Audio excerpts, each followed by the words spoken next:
কি অবস্থা তোমার? হঠাৎ এমন কথা? কি হয়েছে তোমার? আরে তেমন কিছু না, বাসা দিয়ে নাকি ছেলে দেখছে। তো কি হয়েছে? ছেলের নাকি সরকারি চাকরি আছে। থাকতে পারে, জানি না। ও আচ্ছা, তুমি এত কিছু কিভাবে জানলে? তোমার কাজিন বলছে।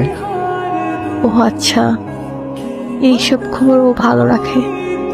তোমার পরিবার তো মনে হয় রাজি। কি করবে এখন?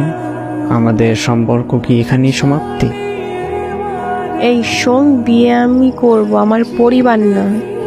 আর তোর এত কিছু কে ভাবতে বলছে? তোর সামনে পরীক্ষা, তুই পড়াশোনায় মনোযোগ দে। আমি তোর ছিলাম, তোর আছি, তোরই থাকবো। তুই পরীক্ষাটা দে আগে, তারপর হাত ধরে নতুন জীবন শুরু করব। সত্যি তো? হ্যাঁ সত্যি। তোর হাত ধরছি কি অন্য কারো হয়ে যাবো এই জন্য নাকি? শেষ অব্দি তোর সাথে থাকবো, এটা মাথায় রাখ।